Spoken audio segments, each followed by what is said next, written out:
Bismillahirrahmanirrahim.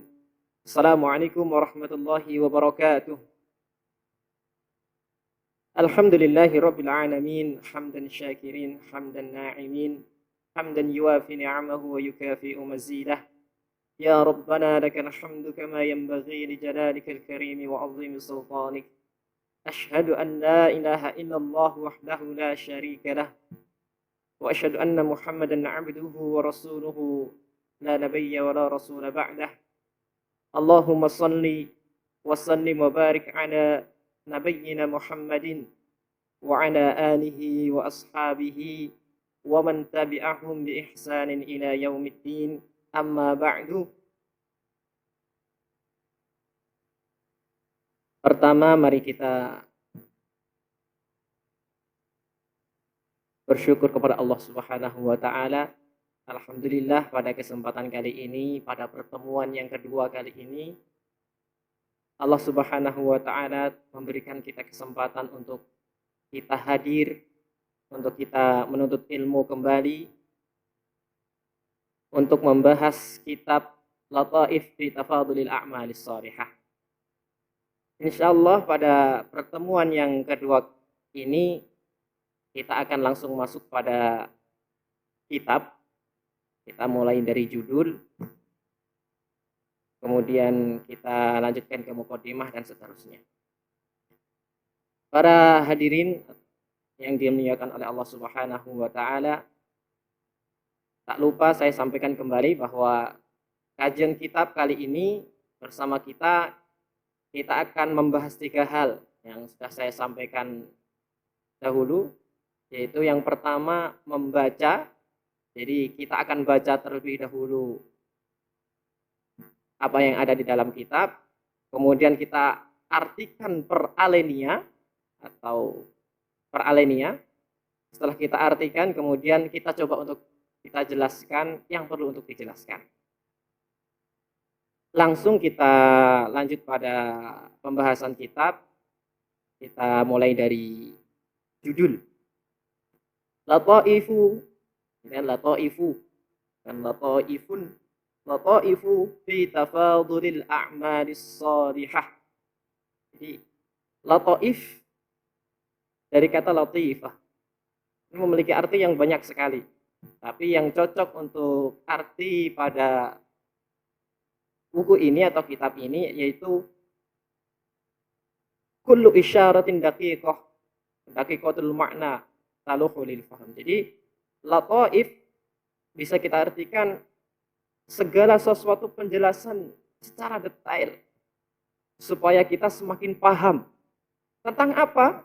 Fi tafadulil a'malis shalihah, supaya kita paham tentang tingkat keutamaan dari suatu amalan-amalan yang baik. Jadi bagaimana amalan itu kok menjadi baik?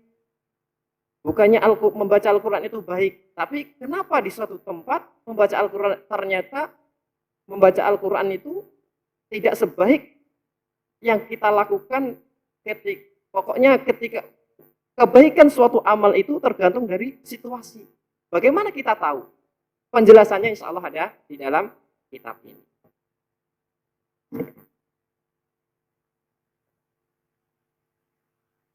Kemudian kita lanjutkan untuk al-muqaddimah, saya bacakan terlebih dahulu. Bismillahirrahmanirrahim. Alhamdulillahi wassalatu wassalamu ala rasulillahi wa ala alihi wa sahbihi wa man walah. Amma ba'du, fa inna Allah azza wa jalla khalaqal khalqa li'ibadatihi wa amarahum bi ta'atihi wa nahahum an ma'siyatihi. ولقد افترض عليهم فرائض وأوجب عليهم واجبات ونهاهم عن محرمات كما أنه عز وجل سن لهم سننا وندبهم إلى مستحبات ورغبهم في ترك مكروهات. أما الفرائض الواجبة فهي أحب الأعمال إلى الله wa a'zamu ma yuqarribu ilaihi wa hiya ma'rufatun muhaddadatun bin nas wa ya'zumu ajruha wa yatadha'afu bihasabi takmiliha wa iqa'iha ala ahsanil wujuh. Wa amma sunan wal mustahabbat fakathiratun jiddan sawa'un kanat af'alan aw turukan wa hiya allati tasuddu talmal faraid wa tukammiluha wa tajburu naqsaha kama annaha min a'zami ma tunalu bihi mahabbatullahi azza wa jalla wa min hadhihi al-a'mali ma huwa furudun kifayat idza qama fihi ba'dul ummati saqata al-ismu 'anil baqi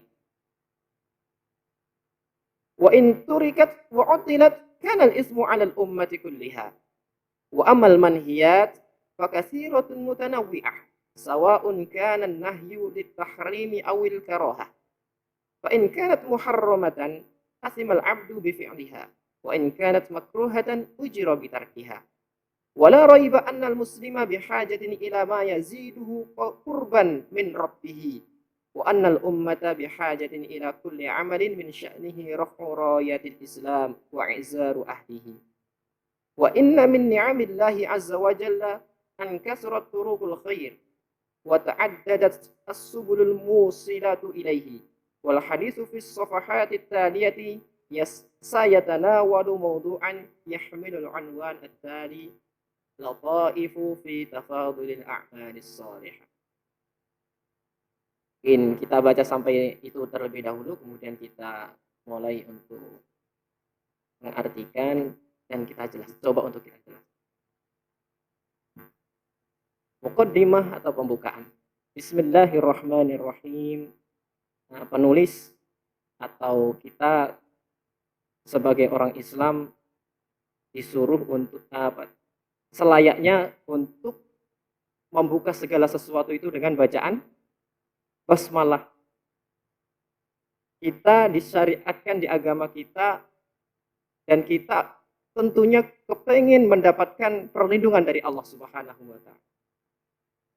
Qala Nabi sallallahu alaihi wasallam kullu amrin dzibalin la yubda'u bi bismillahirrahmanirrahim abtar au aqta.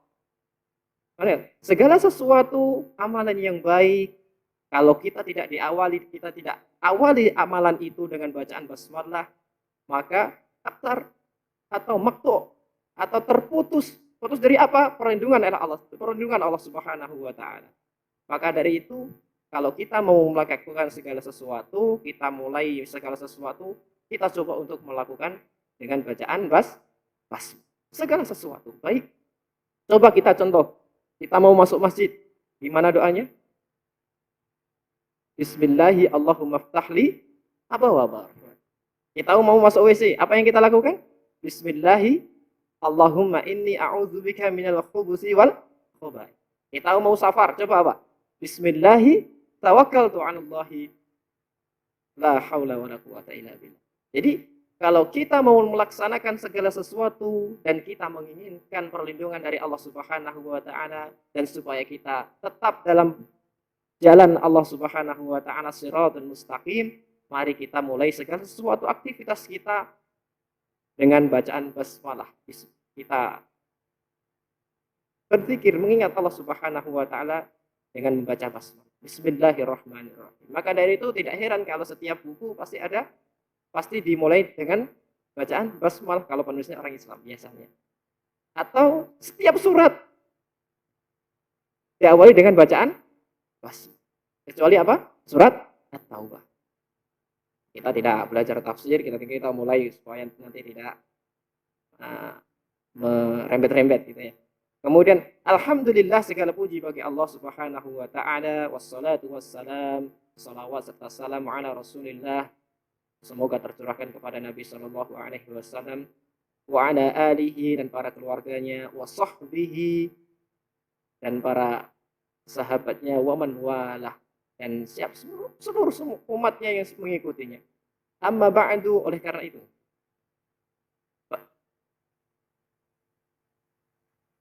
fa inna Allah azza wa jalla, setelah penulis memulai khutbahnya atau memulai bukunya dengan bacaan basmalah dan memuji Allah Subhanahu wa taala dan bersolawat, itu memang seharusnya kita kalau kita mau membuka segala sesuatu, kita mulai dengan basmalah.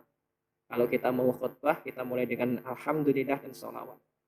Kemudian fa innallaha azza wa jalla khalaqal khalqa li'ibadatihi. Sesungguhnya Allah Subhanahu wa taala menciptakan segala ciptaan li'ibadatihi. Maksud dari tujuan yang diciptakan segala sesuatu itu adalah untuk beribadah kepada Allah Subhanahu wa taala. Sebagaimana Allah Subhanahu wa taala berfirman, "Wa ma khalaqtul jinna wal insa illa liya'budun." Tidaklah aku ciptakan jin dan manusia kecuali untuk beribadah kepadaku, katanya.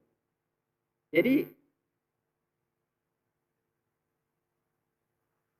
kita diciptakan untuk apa? Diciptakan di dunia ini untuk beribadah. Bukan berarti ibadah yang kita maknai itu adalah cuma sholat. Setelah sholat kita tidak hitung ibadah. Jadi segala sesuatu yang kita amalkan di dunia ini bisa menjadi ibadah, tergantung apa? Niat. Niat.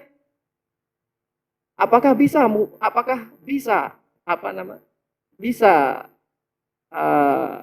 sesuatu yang mubah, makan, minum, mandi dan sebagainya menjadi suatu ibadah? Bisa. Maka dari itu kita cermati agama ini sangat mudah sekali. Segala sesuatu mubahat bisa kita jadikan dia adalah wasilah untuk beribadah kepada Allah Subhanahu wa ta'ala. Sebagaimana para ulama mengatakan innal mubaha idza qasada bihi wajh Allah ta'ala sara ta'ah wa yusabu alaihi. Jadi sesungguhnya mubah, segala sesuatu yang diperbolehkan dalam agama ini yang memang tidak jelas ini adalah sunnah atau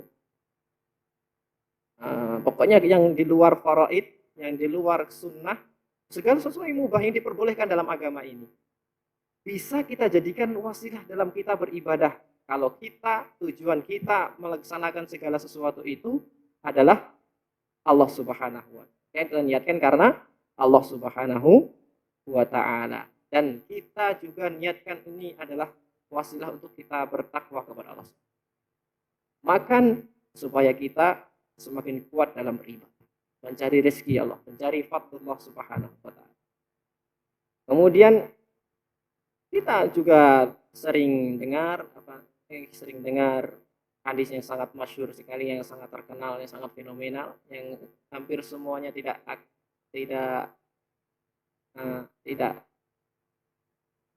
ya mungkin hampir semua orang Islam tahulah hadis ini. Innamal a'malu binniyat wa innamal likulli imri'in ma nawa. Segala sesuatu itu tergantung dari niat.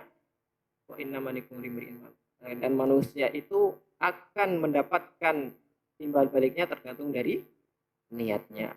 Kemudian wa amarahum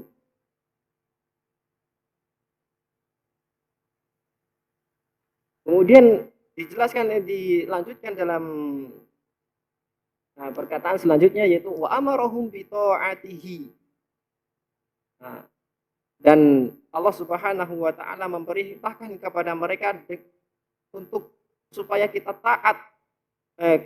Allah Subhanahu wa ta'ala memerintahkan kita untuk kita taat kepadanya. Wa nahahum an maksiyatihi. Dan kita juga dilarang untuk bermaksiat.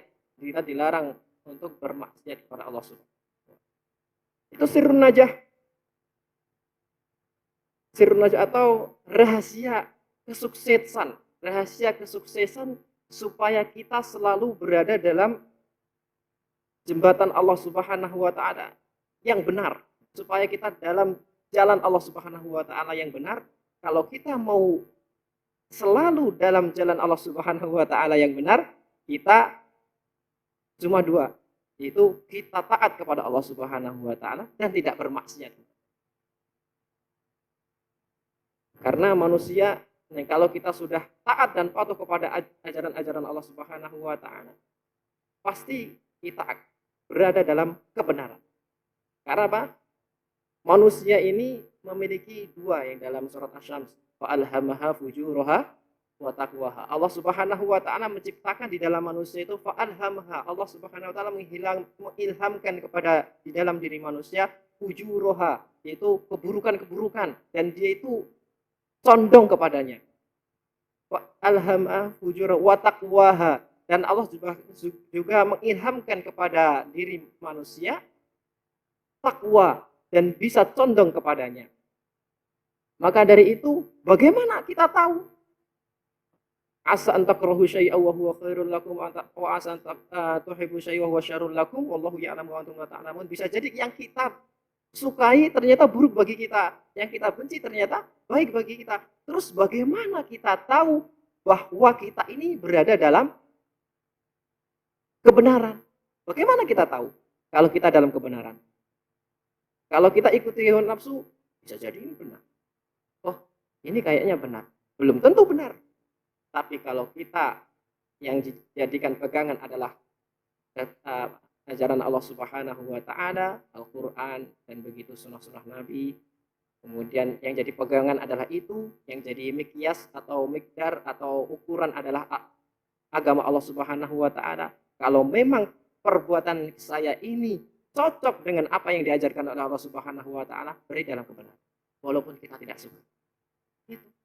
Maka dari itu kita jangan selalu mengikuti ego dan hawa nafsu. Dulu saya dalam pertemuan pertama saya sampaikan bahwa manusia memiliki dua penyakit yang harus disembuhkan. Yang pertama yaitu penyakit syubhat, yang kedua yaitu penyakit syahwat.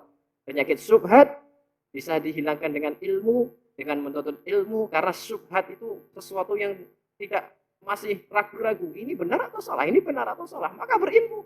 Kita menuntut ilmu supaya kita tahu kalau perbuatan yang kita laksanakan, yang kita lakukan adalah perbuatan benar.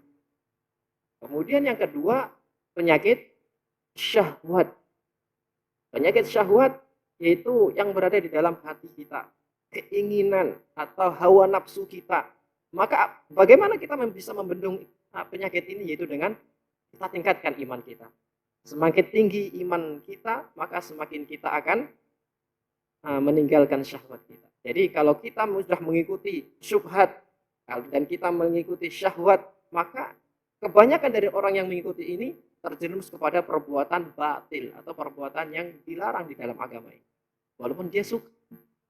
Tapi kalau kita sudah punya ilmu dan iman kita tinggi, insya Allah penyakit syubhat dan syahwat kita hindari, insya Allah kita akan berada dalam koridor kebenaran. Kemudian kita lanjutkan, walaqad iftarada 'alaihim fara'idha, dan sesungguhnya Allah Subhanahu wa taala sudah mewajibkan memberikan kepada kita kewajiban-kewajiban, wa aujaba 'alaihim wajibat, dan memberikan kita sama. Wa nahahum 'an muharramat, dan naha yanhi, jangan itu apa? Jangan melarang kita. Jadi melarang kita untuk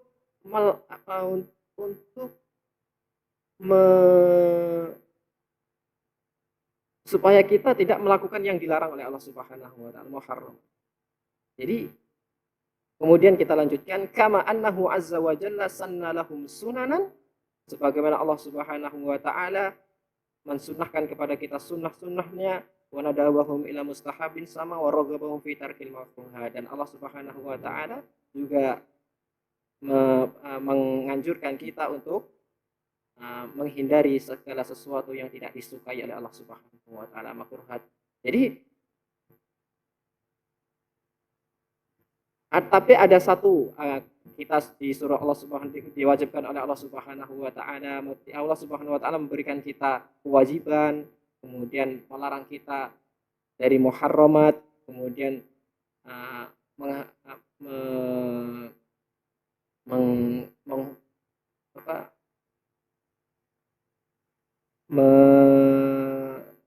menyeru kita untuk kita selalu beramal, untuk selalu memegang sunnah-sunnah Rasul Shallallahu Alaihi Wasallam. Kemudian kita juga diharuskan untuk meninggalkan apa yang dimakruhkan oleh Allah Subhanahu Wa Taala.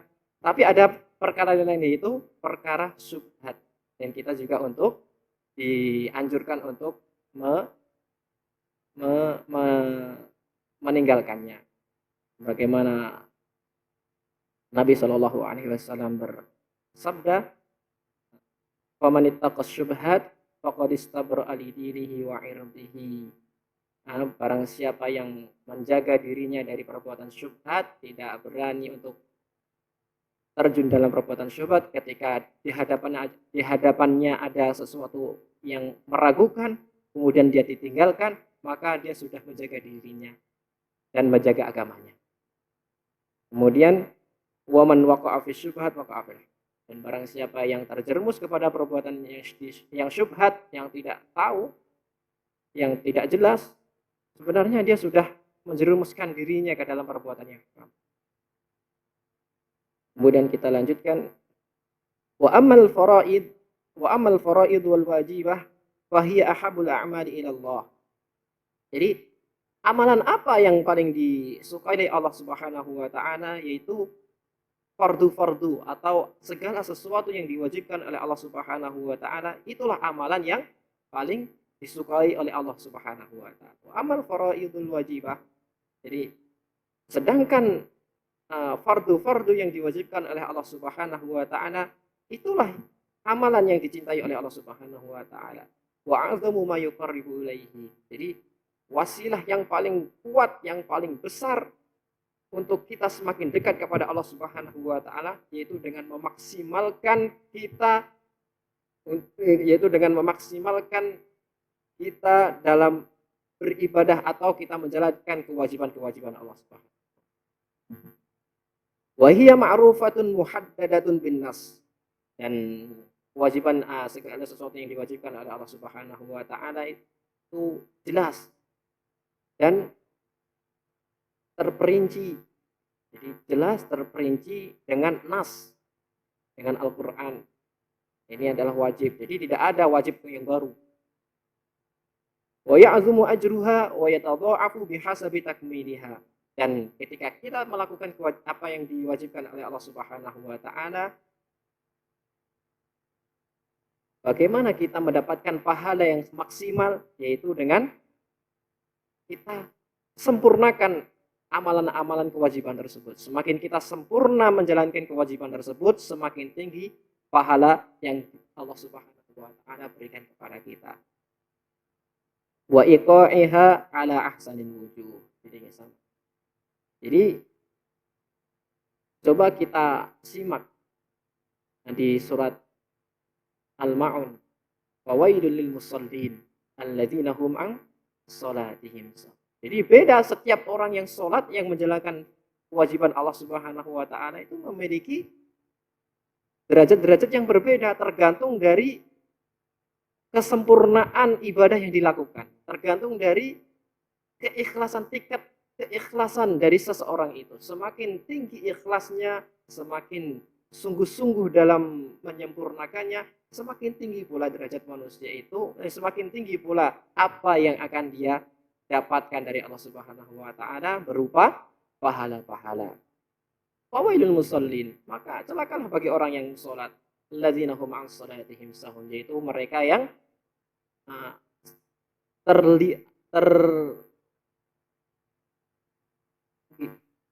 terlalai dalam sholatnya. Jadi yang lalai dalam sholatnya, dia ketika sholat tidak tahu apa yang dia baca, kemudian atau sering menunda-nunda sholat. Dia mengakhirkan sholatnya.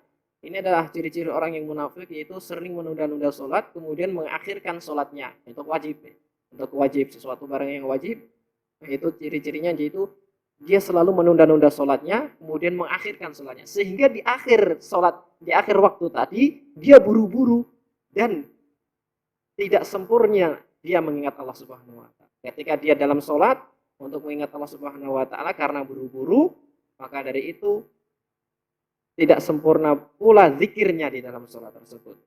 Itu adalah fawailul musallin alladzina hum an sholatihim ghafilun. As-sahun ma'nahu ghafilun, orang yang lalai, yang terlalai dalam sholatnya, tidak tahu apa yang ia baca, kemudian dia sering menunda-nunda sholat. Sifatul zindik dan sifatul munafik.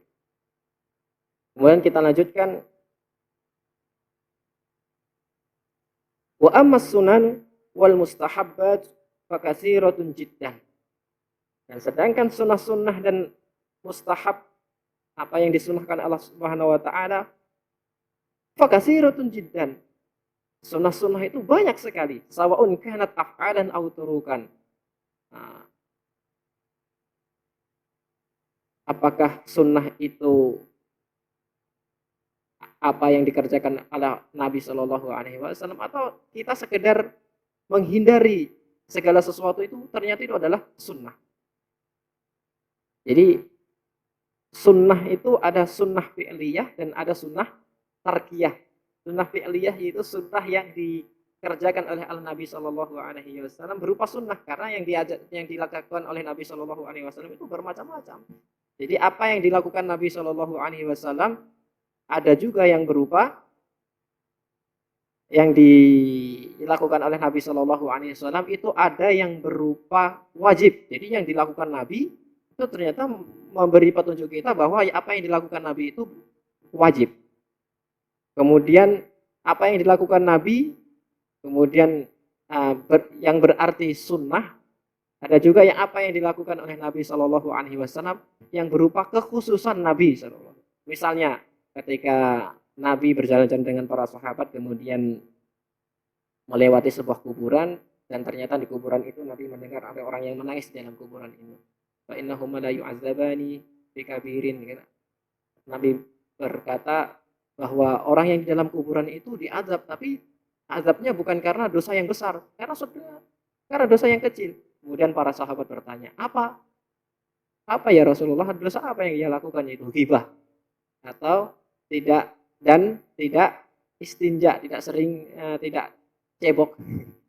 cebok atau tidak istinja, tidak ketika dia buang air kecil dia tidak cuci atau tidak melakukan sebenarnya. Nah, maka dari ini kemudian Nabi Shallallahu Alaihi Wasallam mengambil batang dari sebuah kurma, kemudian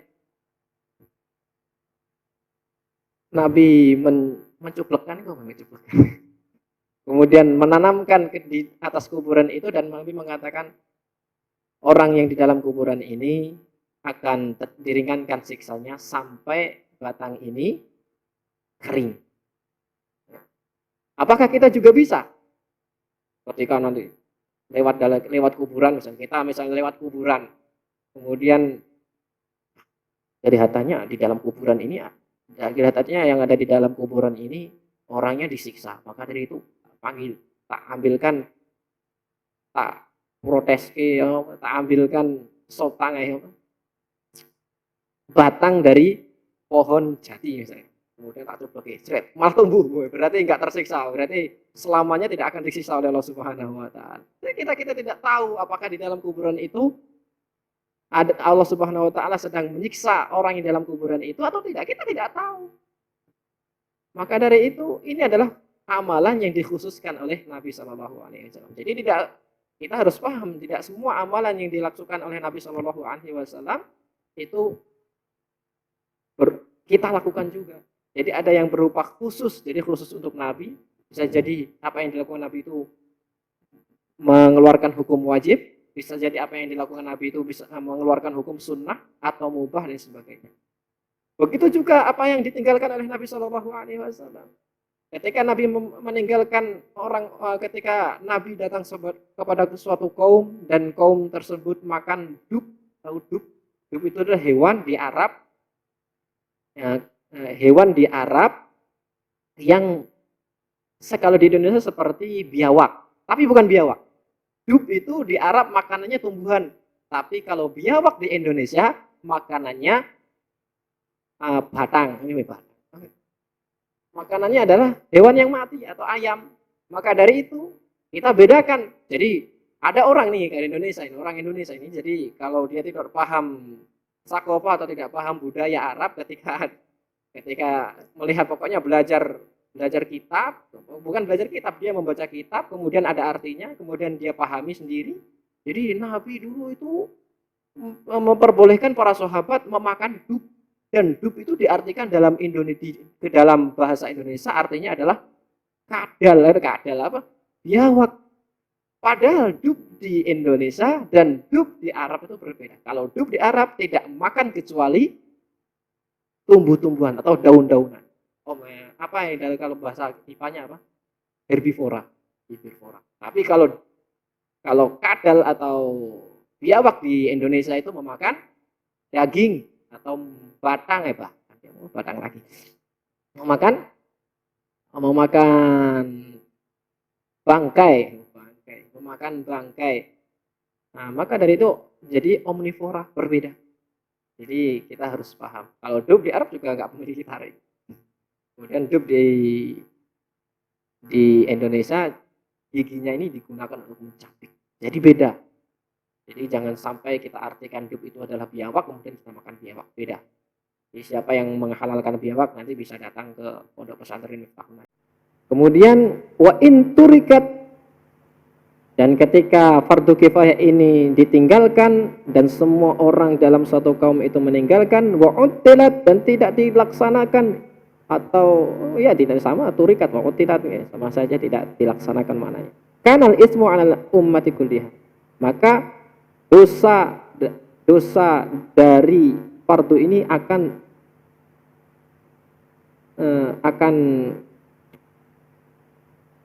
ini susahnya kalau tidak sering ngomong bahasa Indonesia.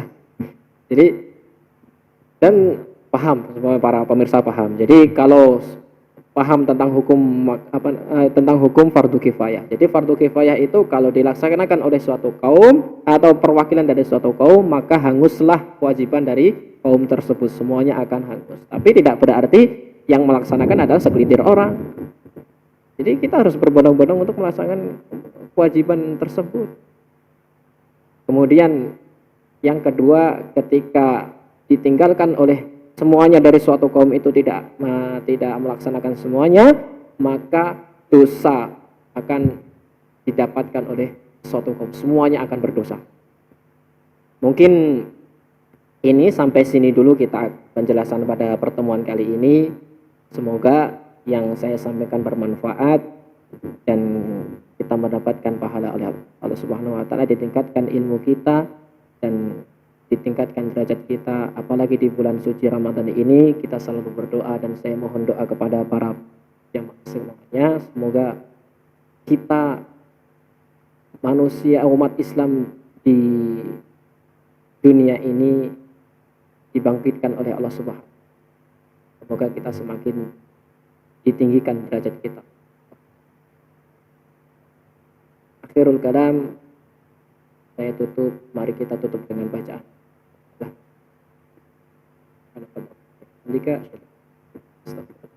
Assalamualaikum warahmatullahi wabarakatuh.